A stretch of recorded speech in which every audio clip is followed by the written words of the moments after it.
तो उस टाइम में हमको करीब मिलता था 27-28 रुपया मिलता था। मात्र 27-28 रुपये एक महीने से बढ़कर आज लगभग कितना आपका मानदेय मिल गया? हमारा अभी वेतन मान है 36,400। 36,400 रुपया भी है। यहाँ पे सरकारी नल गड़वाया गया है, उसका पानी साफ नहीं आता है? नहीं सर, उसका नहीं, बिना फिल्टर का है तो उसका कैसे साफ निकलेगा? तो फिर आपको पानी पीने में काफ़ी प्रॉब्लम होती है? जी सर। इस नल में बोल रहे हैं कि फिल्टर नहीं है। देखिए 2-3 हंजिल मारने के बाद ही पानी नहीं आया अभी तो, अभी पानी आना शुरू हो गया है। जी सर। इसमें कुछ छोटे छोटे बालू के कण आ रहे हैं। हाँ जी सर। कुछ दिक्कतों का सामना नहीं करना पड़ता? आपकी कुछ परेशानियां नहीं हैं? नहीं, दिक्कत करना पड़ता है सर। यही आपका ड्यूटी रूम है, उसी में शौचालय बना दिया गया है। अच्छा, इसी में? हाँ, इसी में। नमस्कार दोस्तों, स्वागत करता हूं आपको अपने चैनल अनोखी पहल में। जैसे कि देख सकते हैं कि आज हम मौजूद हैं जिगनी खास के रेलवे क्रॉसिंग पे, जहां पे आपको दिखाएंगे कि रेलवे ग्रुप डी के अंतर्गत जो नौकरी होती है उसको कैसे यहाँ पे जो गार्ड हैं, जो भी कर्मचारी उसको कैसे निभाते हैं और इनका दिनचर्या कैसे होता है, सुबह से लेकर रात तक कैसे अपनी ड्यूटी को करते हैं। और चलिए यहाँ पे हम आपको दिखाते हैं। देख सकते हैं कि यहाँ पे जो ट्रैक है रेलवे ट्रैक, और यहाँ पे भी देखिए यहाँ पे लाल झंडी लगी हुई है जहाँ जो संकेत करता है कि अभी कोई ट्रेन आने वाली नहीं है। और इधर हम आपको लेकर चलते हैं जो आवास बना है गेटमैन जी का, और इनसे हम यहाँ पे तमाम बात करेंगे और इनसे सवाल करेंगे और जानने की कोशिश करेंगे कि इनका दिनचर्या क्या रहता है, कैसे ये जब ट्रेन आती है तो झंडी को दिखाते हैं और अपना ड्यूटी को कैसे पूरा करते हैं। तो वीडियो में हमारे साथ बने रहिए। और चलिए सबसे पहले आपका हम नाम जानना चाहेंगे। सर आपका नाम क्या है? चंदेश्वर पासवान जी, आप रेलवे में कब से कार्यरत हैं सर? सर सन 83 से काम किए हैं सर। अच्छा, जो आपके हाथ में दोनों झंडियाँ दिखाई दे रही हैं, बताइए कि आप कैसे इसका प्रयोग करते हैं? हम प्रयोग करते हैं कि दाहिना हाथ में लाल झंडी रहता है और बायां हाथ में किने से हरा झंडी रहता है। अच्छा। अगर कोई तरह की बात है, हमारी गाड़ी ट्रक गेट के अंदर रुक गया है, हाँ। तो मैं उसको झंडी देकर और गाड़ी की आगे बढ़ाएंगे। वो ड्राइवर साहब बूझेंगे कि संकेत मिल रही है कि हमारी गेट बंद है। अच्छा। और गेटमैन झंडी दिखा रही है कि हम चले यहाँ से। अच्छा, ठीक है। तो आप ऐसे मतलब हरी और लाल झंडियों का प्रयोग करके रेलवे का जो भी ड्राइवर है उसको संकेत करते हैं और रास्ता का बताते हैं कि रास्ता बिल्कुल साफ है। हाँ, रास्ता मेरा सही है। अगर कोई ऐसी गतिविधियाँ आपको नज़र आती हैं जैसे कि लगे कि यहाँ पे तो पटरी कुछ गड़बड़ है या उसका जो रेल की पहिया उसमें कुछ दिक्कत है, आप कैसे सूचित करेंगे अगले स्टेशन मास्टर को? जब हमारी गाड़ी जब पास करेगी तो मैं दोनों दाहिने हाथ में लाल झंडी रहेगा और बायां हाथ में हरा झंडी। अच्छा। और गाड़ी पास करने के दरमियान में हम गेटमैन है नीचे चक्का की ओर देखेंगे। अच्छा, नीचे देखना है? हाँ, नीचे चक्का की ओर हमेशा ध्यान रहेगा कि हमारी चक्का के अंदर कोई तरह की फ्लैट टायर नहीं ना है, आग नहीं लगी हुई है, गरम धुआं नहीं ना हो गया है, किसी तरह आग नहीं ना निकल रही है। अच्छा। उस ढंग से हमारी ड्यूटी का है। अच्छा, हाँ, करना। चलिए आपने हमको ये बात बताई कैसे अपनी ड्यूटी को करते हैं। आपका ड्यूटी का टाइम क्या होता है, कैसे मतलब नाइट ड्यूटी? दिन में आप तो यहाँ पे एक ही आदमी हैं, आप अकेले हैं, तो रात में भी आपको ही देखना है, दिन में भी आपको ही देखना है? 18 बजे से लेकर अच्छा 6 बजे से 18 बजे तक है मेरा ड्यूटी। अच्छा। 18 बजे से सुबह 6 बजे तक अच्छा, करेगा ड्यूटी। फिर सोते कैसे हैं? सोने में भी आपको तो बहुत कम सोने को मिलता है। गाड़ी नहीं रहता है तो सो जाते हैं। अच्छा। गाड़ी रहेगा तो नहीं सोएंगे। नहीं सोते हैं, रात में भी ड्यूटी करना पड़ता है। हाँ, गाड़ी। चलिए हम ये आपसे जानना चाहेंगे कि जैसे ठीक है आप अपने रेलवे की सेवा में तो दिन रात लगे हुए हैं, झंडी को लेकर या जो भी आपका ड्यूटी है उसको पूरा करते हैं। जो ये नौकरी आपकी आती है ग्रुप डी के अंतर्गत आती है। जी सर। तो हम ये जानना चाहेंगे, जो भी दर्शक ये एक बार आप अपने मन में ज़रूर सवाल ये उठाएंगे कि आपको यहाँ पे जैसे हम देख सकते हैं एक छोटा सा मकान है, छोटा सा कमरा है, इसमें आपका रहना होता है, खाना पीना भी इसी में, तो आपको कुछ दिक्कतों का सामना नहीं करना पड़ता? आपकी कुछ परेशानियां नहीं हैं? नहीं, दिक्कत करना पड़ता है सर। यही आपका ड्यूटी रूम है, उसी में शौचालय बना दिया गया है। अच्छा, इसी में? हाँ, इसी में। चलिए हम कैमरामैन से बोलेंगे कि वो अंदर दिखाएं। और यहाँ पे देखिए थोड़ा ये रूम को दिखाएं, इसी में आप रहते हैं? देखिए अंदर की ये तस्वीर हम दिखा रहे हैं आपको। देखिए बहुत ही मुश्किल का यहाँ पे देख सकते हैं कि देखिए इसी में ये रहते हैं और यहीं पे इनका शौचालय है। तो जब जिस रूम में आप रहते हैं ये आपका शयन कक्ष है, जी सर। और इसी में अब शौचालय बन गया। हाँ, तो आप अपने जो भी अधिकारी थे या जो बनवा रहा था उससे आप सवाल नहीं किए? नहीं, कहे थे सर। कहते? हाँ, ठेकेदार साहब से कहे, नहीं कुछ बोला सर। ठेकेदार साहब से आपने क्या बोला? मैं कहे कि सर उसी में शौचालय और वही में रहना, हाँ। और वही में खाएंगे हम लोग। तो क्या बोला? नहीं बोला कुछ। अच्छा, निकल गए। हाँ। तो फिर तो बड़ा ये समस्या है। आप दिन रात देश की सेवा में लगे हुए हैं। हाँ। और आप ही का जीवन हम देख रहे हैं कि सुखमय नहीं है। नहीं सर, हम लोग को कोई सुख नहीं है। तो इसका इतना छोटा सा कमरा में आप कैसे रहते हैं? आपका इसी में सोना होता है, दिन भर इसी कुर्सी पे बैठना, ऊपर यहाँ पे हम देख रहे हैं तो कोई पंखा भी नहीं है, गर्मी लगती है तो क्या करते हैं? नहीं सर, वो आप बाहर निकल जाते हैं। तो ये पंखा उनका कुछ व्यवस्था नहीं है? जी सर, कोई व्यवस्था नहीं है। तो फिर आप अपने जो भी आपके ऊपर अधिकारी हैं उनसे आप कभी अपना बातचीत किए हैं, अपना मांग को लेकर कभी आवाज़ उठाए हैं कि नहीं? नहीं, साहब से कहे हैं सर। साहब क्या बोले? हाँ, साहब बोले कि लगने वाला है। अभी लगेगा? हाँ, लगने वाला है। लेकिन ये बताइए, इतना छोटा ये कमरा है, अगर इसमें आप बता रहे थे कि जैसे कभी ऐसा ठंडियों के मौसम में होता है कि कुछ आरपीएफ के लोग उतर आते हैं और रहते हैं, तो कैसे हाँ। इसमें गुजारा होगा? हाँ, दिक्कत होगी सर। दिक्कत होगा? हाँ जी, कोहरा की समय जब आएगी, छोटा रूम है सर, उसमें बहुत दिक्कत होगी। काहे तो वो पेट्रोलिंग ड्यूटी चलती है हम लोग को। अच्छा। कोहरा के टाइम में। अच्छा, पेट्रोलिंग चलता है? हाँ, पेट्रोलिंग ड्यूटी चलती है, उसमें आरपीएफ भी रहती है और सारे कर्मचारी रेल ट्रक पर घूमते हैं। अच्छा। हाँ। हमको एक बात बताइए, आप रेलवे में लगभग 38 साल से काम कर रहे हैं। जी सर। अभी आपको क्या दिख रहा है, मतलब क्या दिख रहा है कि रेलवे के अंदर ये सुधार होना चाहिए? इसके बारे में क्या कहेंगे? सिस्टम में कुछ लापरवाही दिख नहीं रहा है आपको? नहीं, बहुत सुधार हुआ है सर। पहले हम जिस टाइम में आए थे उस टाइम में सब छोटी लाइन थी, 69 स्लीपर लोहा का था, लोमिटिया का। अच्छा।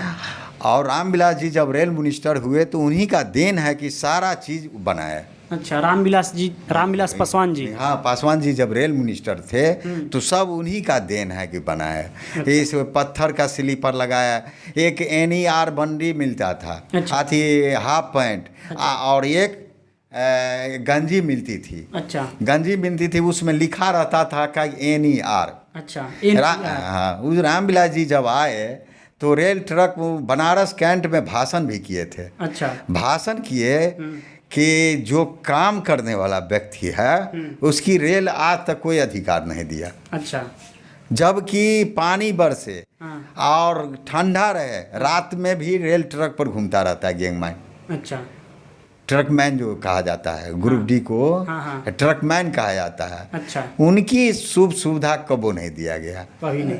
तब उनके निरीज में सारे दिया गया, कपड़ा लत्ता जूता सब उन्हीं का देना है। ओवरकोट दिए। क्या है जी सर। इसको आप रात में प्रयोग करते हैं? है जी। इसका तो रेंज काफ़ी दूर तक होगा? नहीं, उतना रेंज नहीं होता। नहीं है? जी सर, नहीं होता है। अच्छा, चलिए हम आपको दिखाए कि ये रूम है और इसी रूम में ये रहते हैं। और इसी रूम में ही देखिए ये दूसरा जो दरवाज़ा यहाँ पे लगा हुआ है, यहीं पे शौचालय बन गया है। तो जो भी अधिकारी हैं, जो भी ठेकेदार साहब जी थे बनवाए, तो उनको समझ में नहीं आया कि गाज जी या जो भी गेटमैन जी हैं इसी में ड्यूटी करेंगे और उसी में पीछे शौचालय भी करेंगे।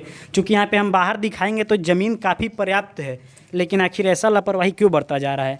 हम यहाँ तो चलिए आगे और भी हम जैसे देखिए ग्रुप डी के कर्मचारी हैं, छोटा कर्मचारी, हम लोग आवाज़ नहीं उठाते हैं सर। अच्छा। अपने अधिकारियों से न कहेंगे कोई भी बात, लेकिन उतना कोई सीरियस लेके सुनवाई नहीं होता? नहीं, सुनवाई नहीं होता है। मान लीजिए उनसे उलझ भी जाएंगे तो कहेगा कि बदमाश है, तनख्वाह कटवाने वाला। हाँ, हम लोग परदेसी आदमी हैं। अच्छा। बाहर के रहने वाले लोग हैं, उतनी तेज में आवाज़ नहीं उठा सकते। अभी आप बता रहे थे कि जो यहाँ पे सरकारी नल गड़वाया गया है उसका पानी साफ नहीं आता है? नहीं सर, उसका नहीं, बिना फिल्टर का है तो कैसे साफ निकलेगा? तो फिर आपको पानी पीने में तो काफ़ी प्रॉब्लम होती होगी? जी सर, वहाँ पर मशीन गड़ा है, वो भी मशीन खराब है सर। आइए जरा यहाँ पे हम आपको लेकर चलते हैं और दिखाते हैं। गाज साहब भी हमारे साथ आएंगे और देखते हैं कि नल का एक बार हम जांच कर लेते हैं। दोस्तों, इस नल में बोल रहे हैं कि फ़िल्टर नहीं है। देखिए 2-3 हंजिल मारने के बाद ही पानी नहीं आया अभी, तो अभी पानी आना शुरू हो गया है। इसमें कुछ छोटे छोटे बालू के कण आ रहे हैं। जी सर। तो फिर आपको यहाँ पे ना पंखा है ना रहने का सही सुविधा है, और जो पानी का भी यहाँ पे नल लगवाया गया है वो भी बिल्कुल पानी साफ़ नहीं दे रहा है। हम देख रहे हैं कि इसमें बोल रहे हैं कि फ़िल्टर नहीं लगा है। तो फिर ये बताइए, यहाँ पे आप ना पानी अच्छे से पी पा रहे हैं, ना अच्छे से रह पा रहे हैं, फिर यहाँ पे रेलवे ग्रुप डी की नौकरी में इतनी कड़ी मुसीबत पे कैसे आप सामना कर रहे हैं, कैसे अरे बाप रे बाप साहब, हम लोग बहुत दुख काटे हैं, बहुत दुख काटे। जिस टाइम में छोटी लाइन थी 69 थी जी, पत्थरी लोह मिट्टिए का था। हाँ। उस टाइम में जानते हैं 18 खटाल को गिट्टी को बाहर निकाल देना है। अच्छा। उसके बाद गैंती से पैकिंग करते थे, पैकिंग करके और उसके बाद में जाकर उसको फिर भराई करते थे। अच्छा। रामविलास जी जब आए रेल मिनिस्टर हुए थे, गैंगमैन से यही सवाल किए थे, तब पथरी स्लीपर दिए। अच्छा, आइए थोड़ा हम उधर चलते हैं, आगे बढ़ते हैं और दिखाते हैं कि जिस पथरी की ये बात कर रहे हैं वहाँ पे असली में क्या है। देखिए यही ना जो आप बोल रहे हैं, पत्थर और जो सब हाँ, इतनी वजन है अच्छा, कि रेल टहस महस नहीं कर सकता है सर। अच्छा, बिल्कुल, मतलब उसका जो ट्रैक है बिल्कुल एकदम सीधा ही रहेगा। एकदम सीधा। अच्छा। उसको सुनाना है, मशीन से पैकिंग करता है, मशीन से पैकिंग होता है, हम लोग भी करते हैं। अच्छा। हम लोग विशेष परिस्थिति पर करते हैं। अच्छा। और बाबू थोड़ा इधर आ जाइए सामने। हाँ, आप विशेष परिस्थिति पर पैकिंग कहीं अगर गड़बड़ हो गया, नहीं तो मशीन करता है सर। चलिए ठीक है। मशीन आया, मतलब आपके कहने का मतलब ये कि पहले के मुकाबले रेलवे में अभी कुछ सुधार हुआ है, बहुत सुधार हो गया। लेकिन कहने का अभी जो भी रेलवे में पैसा तो आता है काम कराने के लिए, बहुत करोड़ रुपया आता है, लेकिन उसका उपयोग सही से नहीं हो पा रहा है। हाँ सर, ये तो हम लोग नहीं बता सकते हैं सर, ये तो अंदर की बात है, लेकिन घोटाला कहीं ना कहीं हो रहा है। आप कहीं हो, लेकिन हम लोग को जो कार है सर, कहीं ना कहीं आप भी डर रहे हैं अपने ड्यूटी से। क्या वो तो मान लीजिए हमारी साहब हैं, अधिकारी हैं, वो लोग को तो पता रहता है कि क्या है क्या नहीं। अभी हम देख रहे हैं कि यहाँ पे साइड में एक और नया ट्रैक बनने जा रहा है क्या? हाँ, इस बगल में आपका दोहरीकरण का भी लाइन ट्रक तैयार किया गया है जी। और गिट्टी गिर रही है, स्लीपर भी गिर गया है और ये सब होने वाला है। ये मार्ग जो बनेगा ये कहाँ से कहाँ तक जाएगी? ये अभी मान लीजिए फेफना से लेकर सर और चिलकहर तक हुआ है, बीच बीच में छूट गया है जी, इंदारा तक जाएगी। अच्छा, इंदारा मऊ। हाँ, इंदारा मऊ। चलिए दोस्तों, तो यहाँ पे हम अंदर आते हैं और आपको एक बार और दिखाते हैं जो गेटमैन साहब जी का रूम है। देख सकते हैं कि यही इनका रूम है और ये अंदर आप आइए, आप भी आइए ज़रा, और देखिए यहाँ पे हम इनका टेलीफोन भी है।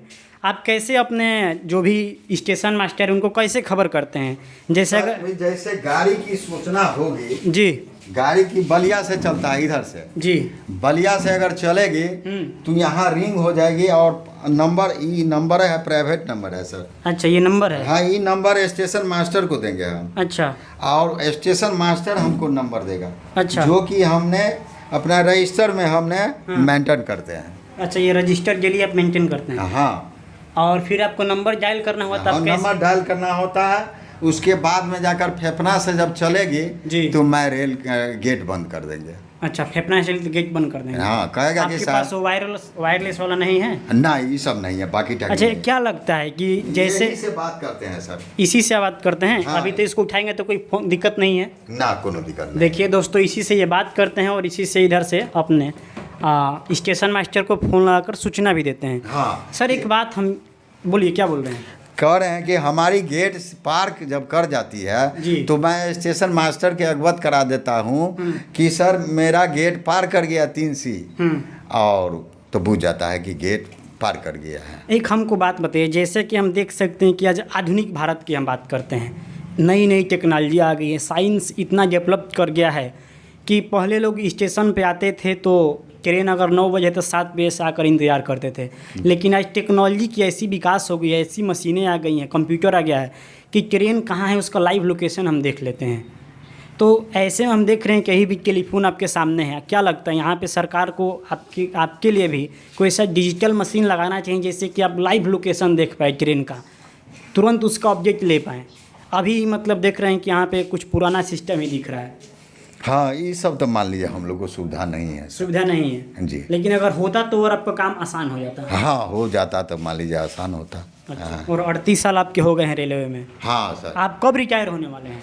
हम रिटायर होने वाले हैं 22 पूरा करना पड़ेगा और 23 में जनवरी में जाकर रिटायर कर अच्छा, जाएंगे। 2023 के जनवरी माह में हाँ, फर्स्ट रिटायर हो ईयर, जाएंगे। फर्स्ट ईयर तो में। पेंशन उनसे तो आपको मिलेगा ना? हाँ जी सर, पेंशन। तो उस टाइम में हमको करीब मिलता था 2700-2800 रुपया मिलता था। मात्र 27-28 रुपये एक महीने का? एक महीना का। उस टाइम में सस्ती जमाना थी। अच्छा, हाँ। कैसे आपकी जो नौकरी लग गई थी? कुछ परीक्षा उरीक्षा पास करना पड़ा था या नहीं, ऐसे ही? सन 83 से लेकर मैं रेलवे में मास्टर रोल में काम किए थे। अच्छा, हाँ, मास्टर रोल में। उसके बाद कैसे कैसे क्या हुआ? उसके बाद रामविलास जी जब रेल मिनिस्टर बने जी, तब सभी लोग परमानेंट कर दिए। अच्छा, परमानेंट कर रहे, सरकारी आप लोग हो गए। हाँ, सरकारी हो और 2700 से बढ़कर आज लगभग कितना आपका मानदेय मिल जाता है? गया। हमारा अभी वेतन मान है 36,400। 36,400 रुपया भी है कि हम लोग रेल के अब सेवा बहुत किए हैं। हाँ, नहीं किए सर? किए हैं 38 साल से किए जी। हैं। मास्टर रोल में काम किए। हाँ। मास्टर रोल में काम करने के बावजूद भी उसके बाद हम अस्थायी हुए, अस्थायी हुए। रेल की सेवा किए। तो मान लीजिए हम लोग अब ये हमको एक ही चीज़ नहीं समझ में आ रहा है कि आपको 1 साल और आपका कार्यकाल बचा हुआ है जी। और उस 1 साल के दौरान भी आपको कोई वैसे विशेष सुविधा नहीं मिल रहा है नहीं। जिससे कि आपको ये महसूस हो चुका कि चलिए हमको कुछ रेलवे में काम करने का कुछ अतिरिक्त फ़ायदा हुआ। हाँ, ऐसा कुछ नहीं? नहीं सर। मान लीजिए हमको अभी सोचिए तो हमारी तनख्वाह बहुत अधिक रहना चाहिए। अधिक रहना चाहिए है तब। तो ऐसी तमाम समस्याएं हैं। देख सकते हैं कि यहाँ पे हमने बातचीत की और काफ़ी यहाँ पे अनसुलझे किस्से और कुछ राज खुले जो अंदर तक की बात यहाँ पे हमको बताई गई कि मैन साहब ने वाकई झकझोर देने वाली है और इसको सुधार करने की ज़रूरत है।